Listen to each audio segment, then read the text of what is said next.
तूप खाल्लं की लगेच रूप येतं असं मी अजिबात म्हणणार नाही हो, पण एवढं नक्की म्हणेन की अशा पद्धतीने तूप बनवाल ना तर त्या तुपापासून बनवला गेलेला प्रत्येकच पदार्थ तितकाच रूपवान आणि चविष्टही नक्कीच असेल.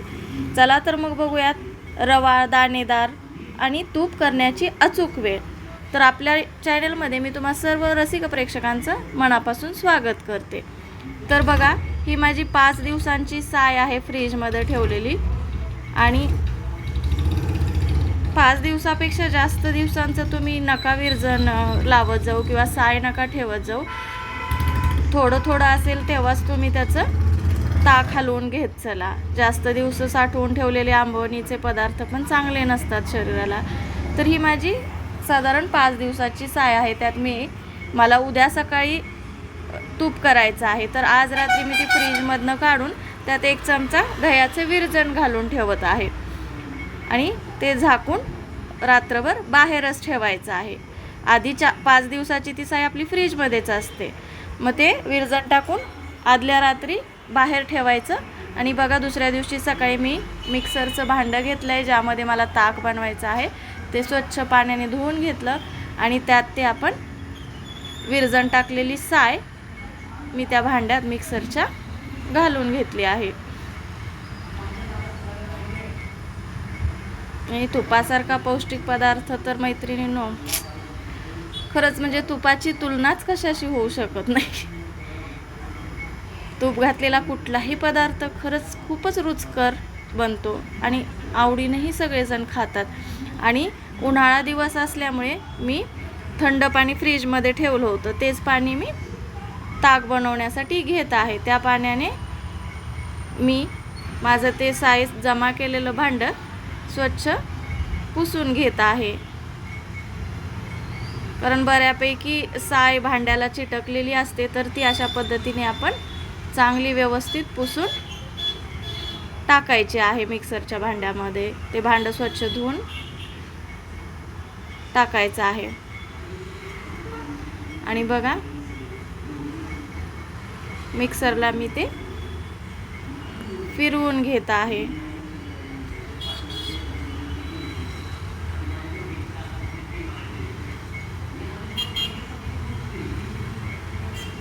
छान 1 मिनिट 2 मिनिट मिक्सरला फिरवल्यानंतर बघा, त्याचा छान असा लोण्याचा गोळा तयार होतो. आणि उन्हाळ्याचा दिवस असल्यामुळे तुम्ही शक्यतो थंड पाणीच वापरत चला तूप करण्यासाठी. म्हणजे ते तूपही व्यवस्थित असं त्रास होत नाही ते लोणी काढायला. नाहीतर लोणी बघा असं वितळल्यासारखं होतं उन्हाळ्यात. तर तुम्ही थंड पाणी वापराल ना तर ती समस्या तुम्हाला येणार नाही. तर बघा, छान असं लोणी आपलं तयार झालं आहे. थंड पाणी वापरल्यामुळे ते एकदम एकजीव झाल्यासारखं झालं. आणि छान मिक्सरचं भांडं पुसून घ्यायचं आहे लोणी मिक्सरच्या भांड्याचं सगळं. बघा, ते लोणी सगळं एकत्र गोळा करायचं आहे. छान असा गोळा तयार होतो बघा.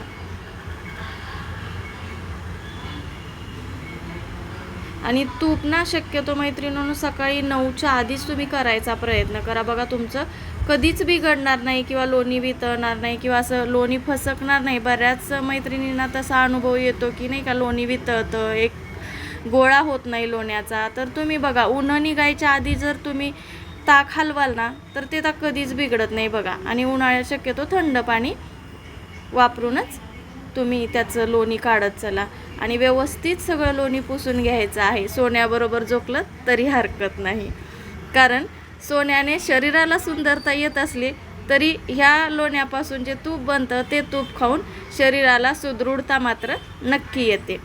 तर बघा, ते लोणी पुन्हा 2-3 पाण्याने स्वच्छ धुवून घ्यायचं आहे आपण.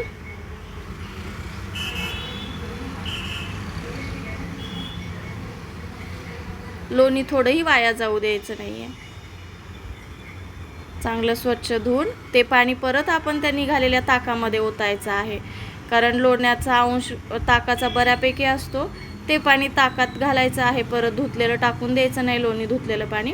आणि बारीक गॅसवर बघा, मी ते लोणी कडवायला ठेवलं आहे. आणि मी त्यामध्ये तुळशीचे पान घालत आहे. तुळशीची पानं घातलेले चांगलंच राहतं आणि शिवाय तूपही टिकतं सुवासिक पण बनतं आणि टिकतं तूप बराच दिवस. आमच्याकडे तर बरेच दिवस राहत नाही म्हणा, पण टाकते मी. तुळशीची पानं टाकलेली चांगली राहतात, कारण तूप वरचेवर संपतच जातं आमचं.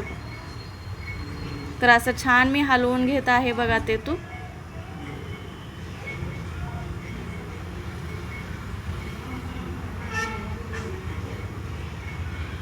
आणि तूप करताना इकडं तिकडं जायचं नाही मैत्रिणी, नाही तर ते पटकन उतू जातं बघा.